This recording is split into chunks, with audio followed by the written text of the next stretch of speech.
Please help me welcome Tom Foley.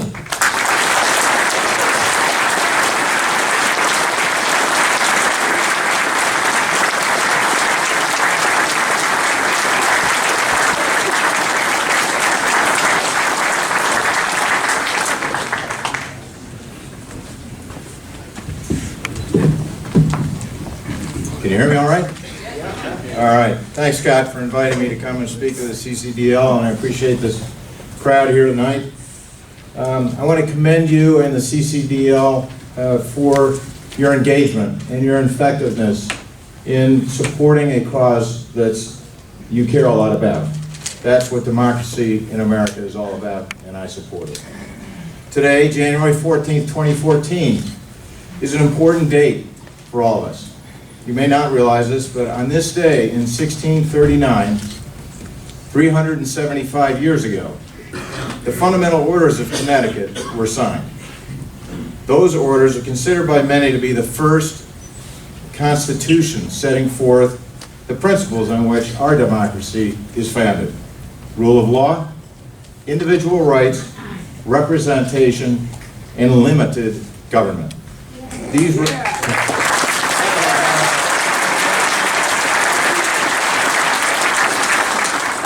These remain the roots of the contract we live by today as American citizens.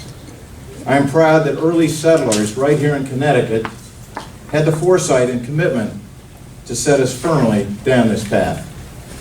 So on this notable day for our democracy, let me affirm that I am a strong believer in those founding principles and a defender of both our federal and state constitutions, including the Second Amendment and Article 1, Section 15 of our state constitution.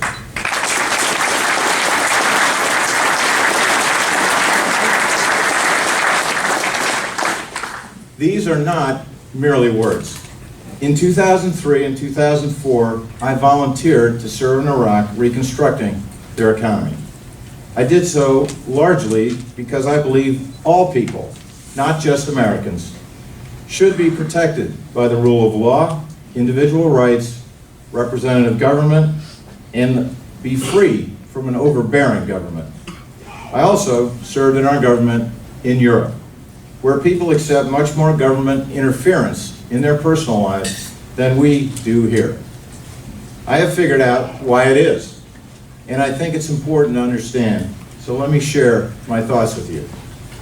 Our government, institutions, and beliefs were formed as a frontier society.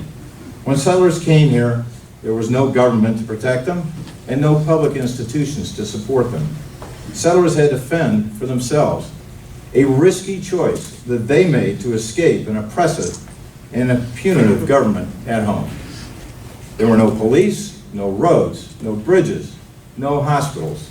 Settlers had to provide these for themselves. Self-reliance was not just a virtue, but a necessity. Our notions of civic duty had its origins in this necessity, and settlers' fears of the overbearing government that they fled fears of their overbearing government they fled remain embedded in our Constitution and our beliefs, and they should be.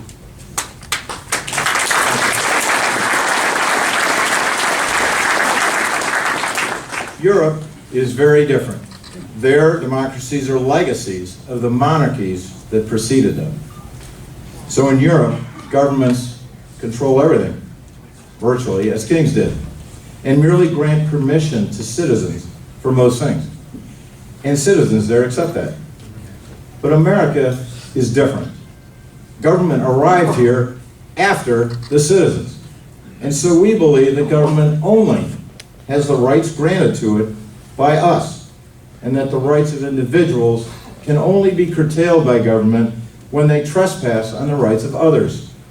This difference, established partly by the different circumstances and partly by the different experiences and beliefs of our settlers, is an essential difference between American democracy and democracies elsewhere.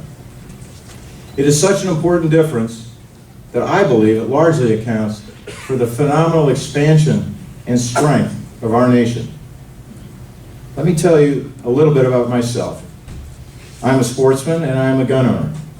I don't own firearms for personal protection, but when I served in Iraq, I had to carry a sidearm for personal protection. I believe law-abiding Americans have a right and legitimate purpose to owning firearms. I believe it is good public policy to preserve that right. We, as you know, had an unspeakable tragedy involving firearms a year ago in Newtown.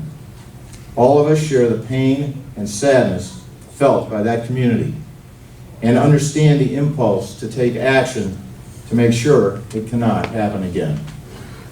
That tragedy prompted an emotional and heated debate about guns nationally. I said at the time that the debate should be restricted to actions that would have prevented the tragedy in Newtown. And, of course, that is not what happened. Had I been governor, the outcome in Connecticut would have been different. The Newtown tragedy resulted from a failure, I believe, in our mental health system.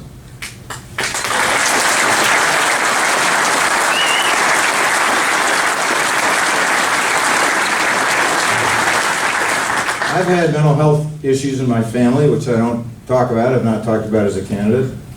And I know from personal experience how little support there is here and elsewhere for families with mental health challenges. I would have focused on that and achieved more than was achieved on mental health in Senate Bill 1160. I would not have focused on I also would have focused, on non-law-abiding citizens, a regular and chronic cause of deaths here in Connecticut, rather than law-abiding citizens.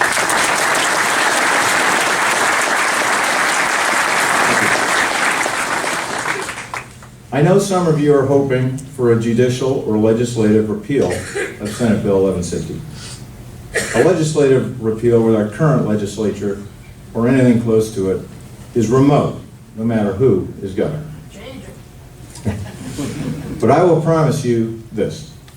If I'm governor, any further attempts at restrictions on law-abiding gun owners by our legislature will stop at the governor's office.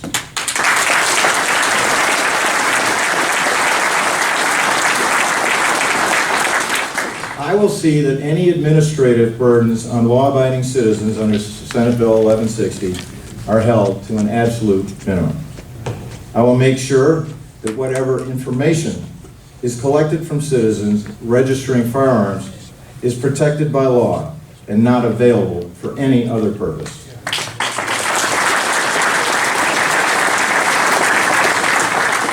And if I'm governor, you will hear the refreshing language and policies of someone who listens, who represents ordinary citizens and respects their rights and beliefs, who believes that government doesn't know what's best for people, and who doesn't harass law-abiding citizens with the threat of jail terms and rudely telling them they better get in line.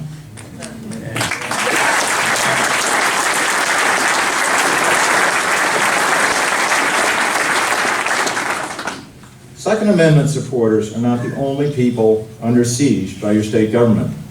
Everyone in Connecticut is paying much higher taxes today than they were 3 years ago, with the highest burden falling on working families. Everyone's future is being burdened with out-of-control spending and borrowing. Our cities and their residents are struggling with no help or solutions coming from our capital.